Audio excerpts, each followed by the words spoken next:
මාලනී පොන්සේකා මහත්මියගේ අභාවයත් සමගම ජනාධිපති අරමුදල පිළිබඳව නැවතත් කරුණු කාරණා කරලියට ඇවිල්ලා තියෙනවා.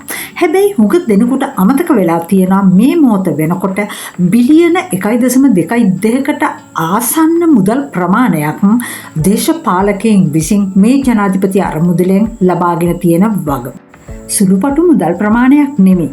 සමහර දේශපාලකයෝ අරගෙන තියෙනවා ලක්ෂ 100, ලක්ෂ 110, ලක්ෂ 188, ලක්ෂ 300 වැනි අති මහත් මුදල් කන්දරාවක් මේ ජනාධිපති අරමුදලේ.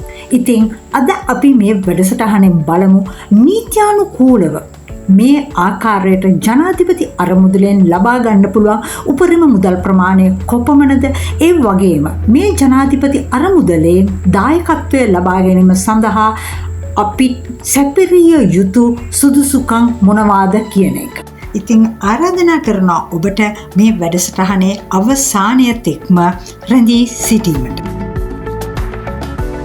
ජනාධිපති අරමුදල කියන්නේ 1978 අංක 7 දරන ශ්‍රී ලංකා ජනරජයේ පාර්ලිමේන්තු පනත මගින් ස්ථාපිත වෙච්ච ආයතනයක්. හිටපු ජනාධිපති ජේ.ආර්. ජයවර්ධන මහතාගේ දුර කාලයේදී පරිත්‍යාගශීලීන්ගේ දායකත්වයෙන් රුපියල් 2,37,120ක ආරම්භක ප්‍රාග්ධනයකින් තමයි මේ අරමුදල ආරම්භ කරලා තියෙන්නේ. අද මේ වෙනකොට මේ අරමුදලේ ආදායම් මාර්ගය වෙන්නේ සංවර්ධන ලොතරැයි මණ්ඩලයෙන් සහ මහජන පරිත්‍යාග වලින් ලැබෙන මුදල්. සමාජිකයින් 7 දෙනෙකුගෙන් යුතු පාලක මණ්ඩලයක් මගින් තමයි මෙම ජනාධිපති අරමුදල පාලනය වෙන්නේ. මේ පාලක මණ්ඩලයට ඇතුළත් වෙනවා ජනාධිපති, අගමැති, කතානායක, විපක්ෂ නායක, ජනාධිපති ලේකම් සහ ජනාධිපති විසින් නම් කරන තවත් කමිටු සමාජිකයින් 2 දෙනෙක්. පනතේ සඳහන් වෙන විධිවිධානවලට අනුව අරමුදල කළමනාකරණය කිරීමේ සම්පූර්ණ බලය ජනාධිපති වෙත පැවරී තියෙනවා. ඒ වගේම මෙම අරමුදලේ ගිණුම් විගණපාධිපතිවරයා විසින් වාර්ෂිකව විගණනයට ලක් කිරීමත් සිදු වෙනවා. ජනාධිපති අරමුදලෙන් වැඩිම දායකත්වයක් සපයලා තියෙන්නේ වෛද්‍ය ආධාර විදියට. 2022 වසර ගත්තොත් එය 96ක් වෙනවා. 2022 වසරේ ලබා දුන් මුළු දායකත්වය මිලියන 1,772.48යි. මෙයින් මිලියන 1,697.96ක්ම ලබලා දීලා තියෙන්නේ වෛද්‍ය ආධාර විදිහටයි. හොඳයි, අපි දැන් බලමු මේ ආකාරයට ජනාධිපති අරමුදලෙන් වෛද්‍ය ආධාර ලබා ගැනීම සඳහා සැපිරිය යුතු සුදුසුකම් මොනවද කියන එක. පළවෙනිම කාරණය වෙන්නේ සැත්කම හෝ ප්‍රතිකාරයට දින 30කට පෙර හෝ එම ප්‍රතිකාරයෙන් දින 60කට පසු, ඒ කියන්නේ දින 60ක් ඇතුළත අයදුම්පත මේ ඉල්ලුම්කරු විසින් ඉදිරිපත් කරන්න ඕන. දෙවෙනි එක තමයි මේ අරමුදල ලබා ගැනීම සඳහා ජනාධිපති අරමුදල විසින් අනුමත කරන ලද රෝහලකදී ප්‍රතිකාර ලබාගත යුතුයි. එහෙම නොමැති අවස්ථාවකදී අදාළ ප්‍රතිකාර නිර්දේශ කරන විශේෂඥ වෛද්‍යවරයා විසින් අදාළ විදේශ රෝහල මොකක්ද කියන එක සඳහන් කරලා සහතික කිරීම අවශ්‍ය වෙනවා. ඒ වගේම වැදගත්ම තවත් සුදුසුකමක් වෙන්නේ රෝගියාගේ පවුලේ. ඒ කියන්නේ කාලත්‍රයා අවිවාහක දරුවන් ඇතුළු මුළු පවුලෙම මාසික ආදායම රුපියල් ලක්ෂ 2 නොඉක්ම විය යුතුය. ඒ වගේම රෝගියා හෝ පවුලේ කිසිදු සමාජිකයෙකු ආදායම් බදු නොගෙවන්නෙක් විය යුතුය. ඒ වගේම පවුල සතුව ප්‍රමාණවත් මූල්‍ය සම්පත් නොමැති බව ප්‍රාදේශීය ලේකම්වරයා නිර්දේශ කරන්න ඕනේ.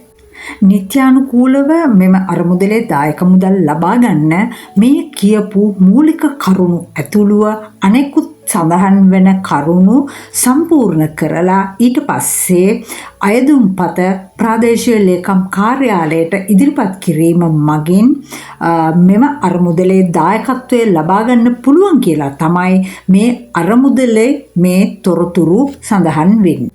ඒ වගේම මේ ජනාධිපති අරමුදලේ කුමන රෝගවලටද මේ විදිහට ජනාධිපති අරමුදලෙන් දායක මුදල් ලබා ගන්න පුළුවන් වෙන්නේ කියලා පැහැදිලිව සඳහන් කරලා තියෙනවා.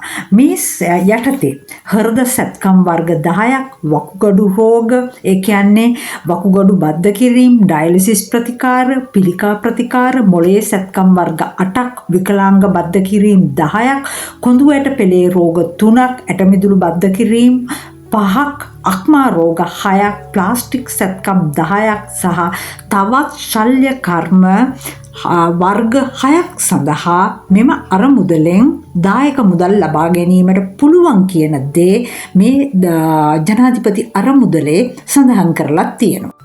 ඒ වගේම එක් ප්‍රතිකාර සඳහා ලබා දෙන උපරිම දායක මුදල කොතෙක්ද කියන එකත් සඳහන් වෙලා තියෙනවා. පිළිකා ප්‍රතිකාර සඳහා උපරිමය ලක්ෂ 5යි. මොළයේ ආශ්‍රිත සැත්කම්, ඒ කියන්නේ බ්‍රේන් ටියුමර්, උපරිමය ලක්ෂ 6යි. ඒත් එක්කම උකුල්ලට බද්ධය උපරිමය ලක්ෂ 3ක්. ඒ වගේම බයිපාස් සැත්කම් සඳහා උපරිමය ලක්ෂ 2.5යි. ස්ටෙන්ට් සැත්කම් සඳහා උපරිමය ලක්ෂ 3යි. වකුගඩු බද්ධ කිරීම සඳහා උපරිමය ලක්ෂ 5යි. රුධිර කාන්දුකරණය සඳහා උපරිමය ලක්ෂ 5ක් ලෙස මෙහි දක්වලා තියෙනවා. අනෙකුත් සියලුම රෝග සඳහා වන දීමනාව ඔබට ජනාධිපති අරමුදලේ වෙබ් පිටුවට ලොග් වීමෙන් ලබා ගැනීමට පුළුවන් වෙනවා. නීත්‍යානුකූලව මෙම අරමුදලේ දායකත්වය ලබා ගන්නා යම් පුද්ගලයෙකුට වාර 3ක් ඇතුළතදී උපරිමය ලක්ෂ 10ක් වනතෙක් දායක මුදල් මේ ජනාධිපති අරමුදලෙන් ලබාගත හැකි බව තමයි සඳහන් වෙන්නේ.